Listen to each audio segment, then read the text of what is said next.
السلام عليكم ورحمة الله وبركاته. ازيكم عاملين ايه؟ يا رب تكونوا جميعا بخير.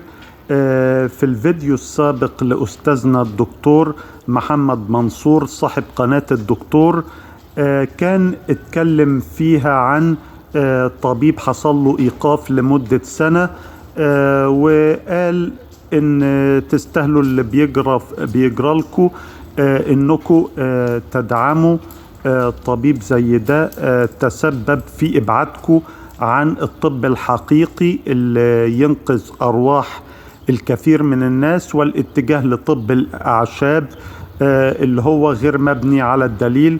وطبعا أنا أؤيده في الفيديو ده في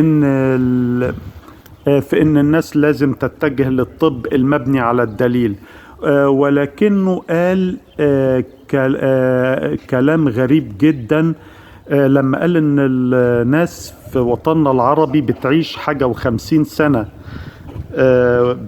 وده غير صحيح، لان الناس في وطننا العربي في منهم اللي بيعيش حاجة و80 سنة زي الإمارات وقطر، وحتى في مصر متوسط العمر 72 سنة. فكونه يقول ان الناس في مصر او في وطننا العربي بتعيش حاجة و50 سنة، هذه خرافة من العيار الثقيل.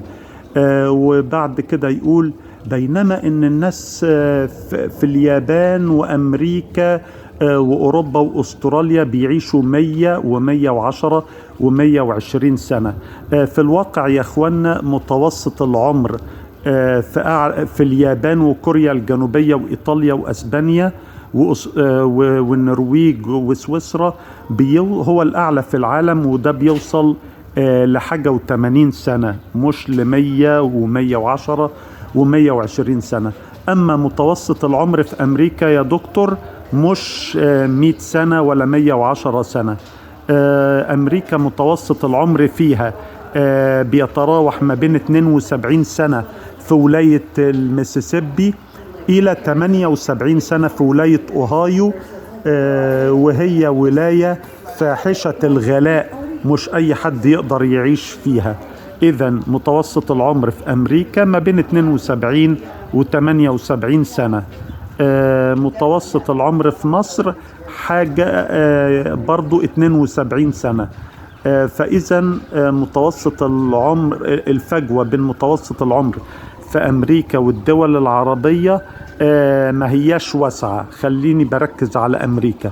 في أوروبا أيوة الناس بتعيش أكتر من أمريكا، وده شيء مفروغ منه، وده كان سبب من الأسباب إن أنا نفسي سافرت لأسبانيا عشان أشوف ليه الناس فيها بتعيش أكتر من أمريكا بكتير جدا، لأني كنت مستغرب إن متوسط العمر فيها بيوصل ل88 سنة، مش 72 ولا 76 سنة زي أمريكا. فحضرتك يا دكتور لما تتكلم عن أعمار الناس في أمريكا أرجو تحري الدقة في هذه النقطة، وبأكد طبعا على شكري للدكتور محمد منصور على إنه هو بيلفت انتباه الناس لخطورة الابتعاد عن الطب غير المبني على الدليل. أنا أؤيده في النقطة دي تحديدا، ولكن في الكلام عن أعمار الناس في أمريكا 100 110 120 لا أنت ما بتتكلمش هنا عن أمريكا، أنت بتتكلم عن بلاد تانية. السلام عليكم.